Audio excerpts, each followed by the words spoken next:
caused me reading trauma. Think about it. You used to devour books back at home. You could finish a book in a week, you could absorb ideas, you could implement them in your career, and suddenly, ever since you jappered, slowly books have become heavier. Your attention have waned. Your attention in your attention in looking for to read more books has gone down. Even 10 minutes of reading feels like a chore all of a sudden, ever since you jappered. Your brain now starts saying, nope, not today, not this week, not this time. Let's get to summer break and all of that. If this is you, type in the comment section for me. If the reading rhythm of your life changed ever since you relocated, then this conversation is for you. Good morning, Ivy. Good morning, everybody. Welcome in here at Das Confidence Community. It is the Das Confidence meeting again. And yes, usually 10 a.m. Fridays, we are here on this conversation. And today I want to tell you that the struggle you are facing with reading in the diaspora has nothing to do with laziness. Hard truth, right? It has nothing, literally nothing to do with laziness. It's not laziness. Hmm. It is JAPA induced reading trauma. Write it down. JAPA induced reading trauma. This is reading trauma amplified by relocation. Now, what is reading trauma? Reading trauma is simple. Reading trauma is psychological, emotional, neurological withdrawal from books owing to past negative experiences with books. So maybe you were forced to read. Someone wrote to me yesterday. The person said, I think that my reading trauma happened to me back in medical school. Now, if you did all of those courses where you had big books, where you had short timelines to them, and reading was pressure on you, your brain is now telling you as a busy professional, don't. I mean, the sight of books is like a threat. Don't. They're not in school. Why should you do this? Hello, lovely. Hi, everybody. I can see in the comment section. Don't do this. Avoid these books. And all of those things happening to you, it's already reading trauma. Now, there's a JAPA induced, there's a reading trauma that is caused by relocation. Relocation amplifies it. You know what Ecclesiastes 1 verse 8 says? It says, for in much wisdom is much grief, and he that increaseth knowledge increaseth sorrow. Now, the truth is that sometimes moving abroad means that your brain is overloaded with survival wisdom. And reading for growth gets stuck inside this mix. Inside this mix of survival wisdom, inside this mix of, well, let's just pay our bills or have bills to pay. Your whole growth gets stuck. It gets stuck. Just imagine this. You wake up early for Zoom calls with people across 3 time zones. So you have emails, you have briefs, you have reports. Hello, Babalola. Hi. So good to have you here. Thank you. Thank you. Thank you. Okay, so we're still on reading trauma conversation, and today we're talking about the JAPA induced reading trauma. Hey, you've heard it before. The reading trauma that happened because you JAPA is the conversation. JAPA caused reading trauma, and because we have I've got a community for people in the diaspora, professionals in the diaspora, also called a diaspora community. Then this conversation has to be because their own reading trauma is already a lot, but relocation amplifies it. Relocation amplifies it. Now, the truth is that, so I was saying, imagine you wake up, Zoom calls, people across 3 different time zones, emails, briefs, reports, cultural adaptation, all of this you're dealing with. If you're on this live, hit the like button, hit the subscribe button. If you know somebody that should be here, who is a part of professionals in the diaspora, send them this live. There's something called JAPA induced reading trauma. And yes, I'm coming here to say it. I'm the confidence coach. Yes, I'm the one who is sent to help you master confidence smartness through smart reading, smart thinking, smart. So everything about smart reading is our core at the academy. Anything that can make your reading be smart, be sweet, be systemized is our core. It's why we exist, right? Let's continue. Now, as somebody who is in the diaspora, somebody who japared, you are dealing with cultural adaptation. You are dealing with navigating public transport issues. Maybe back at home, back in Lagos, back in Abuja, your transportation issues were different. Maybe you got a driver. Now you Japan, you have to use public transport. You have to navigate it every day. Your kids, maybe you now have to walk them through a long distance to go drop them, depending. Okay, Babalola, our numbers will put on the screen so you can just send us a DM. Just say hello and then we'll get it from them. Okay. So what's going on with you is that all of these things happening with you because you're in the diaspora. So you have work deadlines to meet up. Your kids are now walking a long distance to go to school. And most times you have to walk along with them because you don't have domestic aid like you have in Nigeria. And if you're in Nigeria, you have help. Maybe you have a cousin sister living with you. Maybe you have a younger brother with you. So, like, there's help. So, navigating reading seemed like it was easier, in quote. Now, you still have work deadlines to still deal with.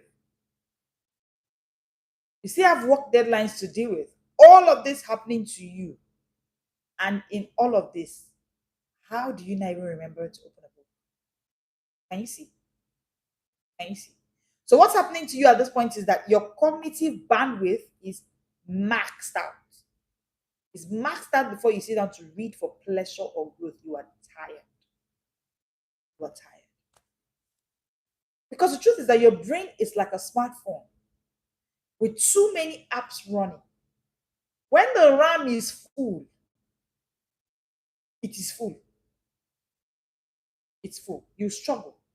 So it's like you try to open a book, the system slows down, the system freezes, the system crashes because there's a lot of apps running. That's how your brain is reacting to it. A lot is going on. You're in the abroad now. Now, I've done my studies. And in my studies, I mean, trying to get this conversation today, I was just thinking about, oh, these are professionals in the diaspora. How do I even help them? And I found out that relocation increases cognitive load by up to 40%. Because you have to deal with environmental adaptation, because you have to do with language processing in some cases, if you go to a nation that is not speaking the first language you understand, because you have to deal with social navigation, all of this is already giving you mental overload, cognitive overload is already going on. Now, it means that with this going on with you, attention span will reduce because multitasking is high. I see. You are juggling parenting, you are juggling work life, you're juggling public transport, you're juggling language issues, you're juggling cultural adaptation. Your child came back the other day and told you that they called him, the child looks like burnt toast because of his black skin.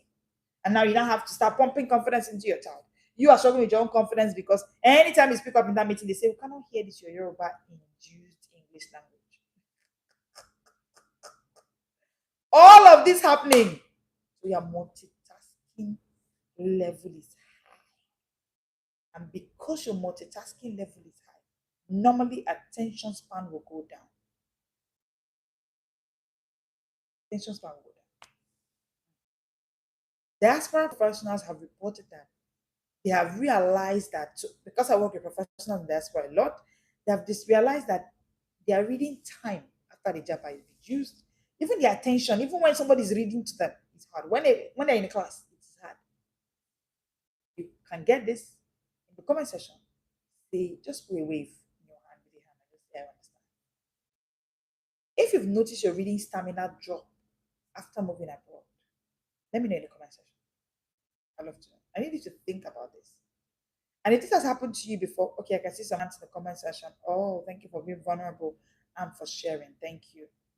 Now, if this is happening to you, I'm not here to criticize you. I'm not here to tell you, oh, this is the problem, so this is why you're dealing with this. No. I'm here to tell you that it is reading trauma. Your reading trauma is now induced, is heightened by JAPA, by the JAPA syndrome. So there's something called the JAPA effect reading trauma. So, and this kicks in subtly, this kicks in mildly in quotes. So you just say it's because I Japan I got busier. It's not really it. It's emotional. It is real. It is real. I want to talk to you about the cognitive and brain adaptation trauma. Actually, For you in the diaspora, these are the two things you're dealing with. So for you, it's not just cognitive trauma. You are dealing with cognitive trauma. Then you are dealing with adaptation trauma as well. So can you see? It's a lot more than the average person's reading trauma issues. Okay. Now, when you relocate, your brain must consistently scan. That's what happens. Your brain must constantly scan, interpret, and adapt. If you ever go into a new nation, that's the thing that will happen to you. You're just joining us, welcoming here. That's the first thing you should do. Hit the like button, hit the subscribe button. You will love this conversation here today. When you relocate, that's what your brain starts doing. It starts scanning, it starts interpreting, it starts adapting. It starts adapting. You are decoding new accents, you are decoding social cues, you are decoding work expectations, you are decoding cultural norms. So, like I said, if you're in the diaspora and you're struggling to read, don't just say it is reading trauma. Two things are happening to you: cognitive and brain adaptation trauma. It's a lot more, it's a lot deeper. Hmm, hmm. Are we together? Are we together? All right. So, the truth is that just imagine you in the diaspora. You walk into a new office abroad, you are listening carefully, you are calculating their tone, you are trying to interpret their gestures. And while you are trying to do this, you are still struggling to even sound confident at the same time. Hey, all of this is happening to this one you. By the time you get home, your brain has used most of your energy. Too much has gone, too much cognitive overload. Now, while all of this is happening to you, by the time you get home, you are drained, energy drained. And now imagine you sitting to read at this time. Sitting to read will just feel like you're trying to run a marathon on empty.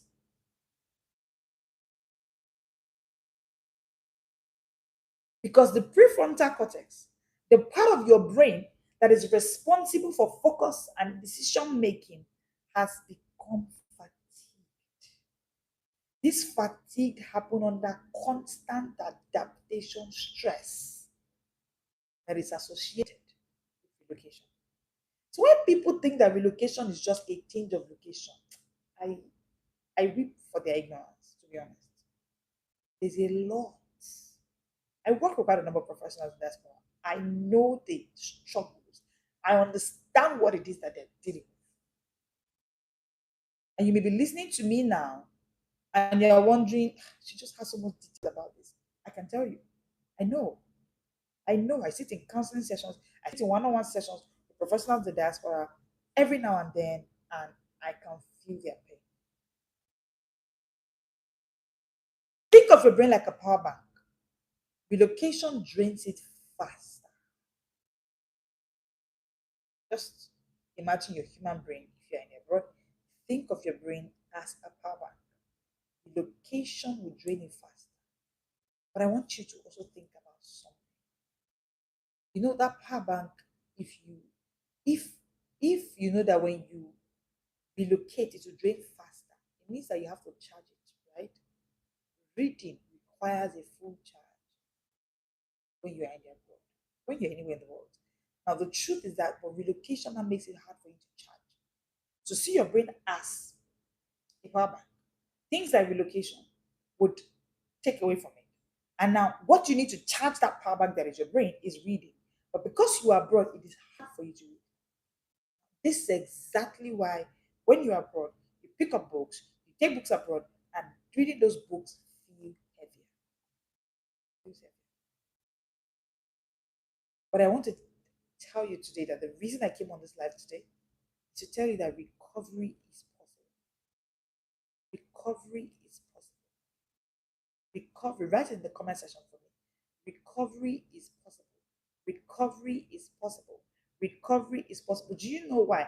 Isaiah 40:29 says, He gives power to the faint. He gives power to the faint, and to them that have no might, He increases their strength. He gives power to the faint, and to them that have no might, He gives them increased strength. Hey, Shade is here. So good to have you here now. Increases their strength. Increases their strength. Recovery is possible. But you must restore energy before expecting reading to feel easy. So that's why I feel like your journey is different. Because the truth is you find energy first now. When you get energy, you now know that reading is easy. Hmm. When you're in the diaspora, I need you to understand that there's something called emotional and identity wounds that is also playing in the mix. So you arrive in a new country and suddenly you are the foreigner. Identity has changed. Back at home in Lagos, you're in your town now. You didn't have that name, foreigner. How about it? You didn't have that title. I want to say it in Igbo, but I don't want to say it. Let me continue my English. You didn't have that name, the outsider, or the inexperienced one, or the one who just arrived. You didn't have all of those titles, despite your degrees. But now these names form a new identity. Now, this identity can cause identity wound. As a confidence coach, what one thing I've known is that naming creates identity. So that's what the Bible said. Everything that Adam named, that's the name they're bearing. Serpent is serpent today because that's what Adam named it. So something that it doesn't look like anything, right? They just called you out this stranger. This is the new foreigner that just came. Even if they just called you Nigerian, the fact that all your life back at home in Lagos, nobody called you Nigerian. You step into a place and you're just seen as one of us. That alone is enough to leave a lot in your mind. Your reading identity, the part of you that says, I am a reader, I am knowledgeable, starts shrinking inside this whole identity mix. It's shrinking now. So what's happening to you is that you're beginning to stop reading much more faster because your brain associates books with pressure, not comfort. At this point, the last thing you want to do is pick a book. If you can feel what I'm saying, let me see your fire emoji in the comment section. If you've ever felt your confidence shrink abroad, one of the things I had to do for professionals in the diaspora is to do a 21-in-1 confidence in the diaspora bundle. 21 whole guys. Listen, it took me a lot to put up. It's one of the toughest projects I've ever had to go on. Research, discovery, conversations, a lot had to go in there because when you're in the diaspora, my dear, the conversation is different. A professional in the diaspora once told me this. She said, Coach, I loved reading back at home. Ever since I traveled, even opening a page feels like work. If you're that kind of professional, see this life, it is for you. I would say that if you miss anything at this life, come back and have the conversation again with yourself. Replay it. Hit the like button if you're joining us. Hit the subscribe button. The conversation is on. Relocation affected your reading. And I want to show you how and then how you can come out of that place as well. Now, the truth is that for that professional who is saying, since I relocated, reading now feels like work. Why? Because social pressure. So there are about 4 things happening to you. So there's social pressure, there's adaptation stress, there's fatigue, and then there's reading trauma. These 4 things are enough to cause an emotional blockade. Now, diaspora identity shifts reduce self-directed leisure behaviors massively. Just because you are now called the foreigner, the outsider, the one who just arrived, the black one amongst us, I see that Yoruba girl from Nigeria, all of those things happening to you is that your reading identity is not being affected. Things that you will do for leisure, you have reduced. This whole thing has reduced your leisure by far.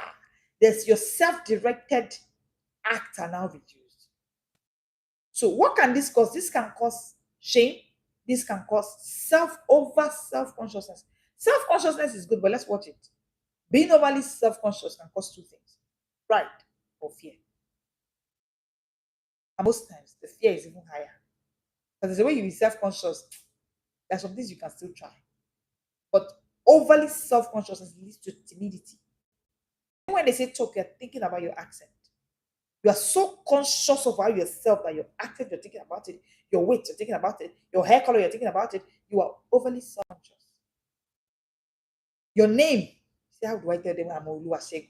Hey, you will not say Oluwasegun is in this meeting where everybody's name is I'm Mildred, I'm Henshaw, I'm Desmond, I'm Alicia. So even your name, you say, I don't want to say anything, so I don't want to ask me my name. I'll not tell them my name is Tamara Mbana. Ha! So this self-consciousness and social comparison affect your reading. I need you to think about your reading identity as a muscle. Think about your reading identity as a muscle. Relocation is like putting it in a cast. What will happen is that it will atrophy. You have to rehab it. You need to work on that muscle again. The pressure is too much.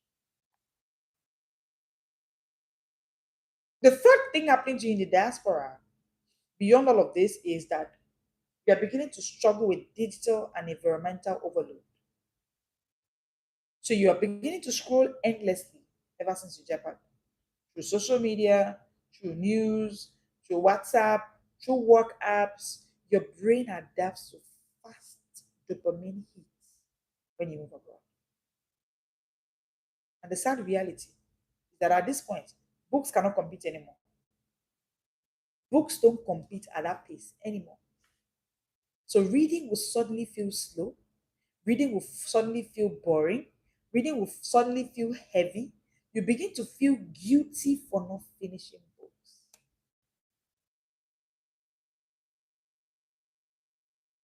You begin to feel guilty. If you notice yourself endlessly in this, then you need to listen to the end because I want to show you something powerful. Diaspora professionals, listen to me. You are exposed to multiple digital environments more than the average person back at home. And often, it is often it is often affecting your reading stamina. So imagine you in Lagos one morning. Normally back in Lagos, you would read about some pages before breakfast. And now imagine you in London. London evenings after a 10 p.m. Zoom calls or an 11 p.m. Zoom calls because the people on that Zoom call are on 4 different time zones. Your attention is already short. It is the Bible that said that it is only the heart of the prudent that can get knowledge. Mm, mm. So if the heart is not prudent, it will struggle with getting knowledge. It is only the ear of the wise that can seek knowledge. Only the ear of the wise. But the good news is that you can still regain it. You just need strategy. You just need strategy. So first of all, I want to say this. If you comment under this video free, you will get access to my guide. I've made a guide for you. It's called Why You Read the Way You Do. And in that guide, I explain step by step how you can overcome the reading trauma behind I'm too busy to read. Okay? So what you want to do right now is to send us an email free to the Smart Speakers Academy at gmail.com and you will get your guide access to you. But I want you to write for me in the comment section, I can be free from reading trauma. Write it down. I can be free from reading trauma. 5 reasons is beyond you. I see most professionals just think it's them. I just think that this reading I can't achieve it anymore. Coach, I cannot achieve it anymore. You better agree that you can because it is your way out to survive in that diaspora where you are. You need the reading more than anybody else. So I need you to put it for me in the comment section. I can be free from reading trauma. I can be free from reading trauma. Reasons it is not you. And my first freedom I want to give you is a freedom from the guilt that, oh, it's me. It's me. I'm the problem. I'm the problem. It's not you. And number one, it's not you. It's not laziness. So it's not you. It's not laziness. It's actually cognitive overload. And I've explained what cognitive overload is. I'm not going to go over it again. Number two, it is not a lack of discipline. No, it's not a lack of discipline. It's actually an identity and adaptation stress kind of issue. That's what it is. Number three, it's not a loss of interest. You're not interested in books. No, it's not. It's that you are emotionally exhausted and you need to now rewire yourself. You're emotionally exhausted. Number three, it's not that you lose interest. It's not a loss of interest. It's emotional exhaustion, like I said. Number four, it's not attention. It is neurological fatigue coming from high environmental demands. So give yourself grace. I've not gotten to number five. Number five will shock you. But I need you to give yourself grace. Give yourself grace. If you're just joining in, hit the subscribe button, hit the like button. Thank you for joining in today. Listen, give yourself grace. If you're in the diaspora, you're struggling with reading. Understand that it's not you. It's beyond you. It's not that you are lazy. It's not that you lack discipline. It's not that you have lost interest in reading. No, it's not even attention. No. And number five is not busyness as well. No, it's a misalignment. It's a misalignment between your brain survival mode and reading pleasure. So, because there's this default survival mode that people in the diaspora fall into, there's that trap ongoing right there. Your brain now is in a place of fighting between that survival mode and reading pleasure. These reasons I gave you, I'm going to give you 5 seconds or 30 seconds. I'm going to pause. I want you to write in your notes which of them resonates with you more. I'll share with you how to heal diaspora reading trauma. I'm going to share with you how to heal diaspora reading trauma. But before that, take 30 seconds and write in your journal. These things I've said now, which one resonates the most? I'm going to be waiting for you. Right.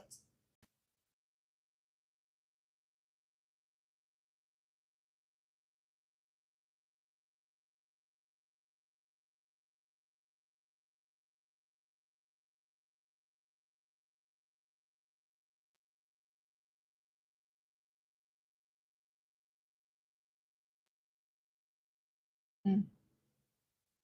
All right, let's go. How do you heal diaspora reading trauma?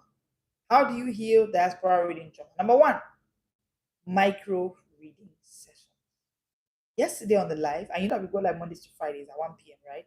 Don't miss it. Today I'm going to be giving another shocking, right? But yesterday I made everybody to write this in the comment section. I need you to write it as well. Whenever you see the video, write it. Say it to yourself. I'm not too busy to read.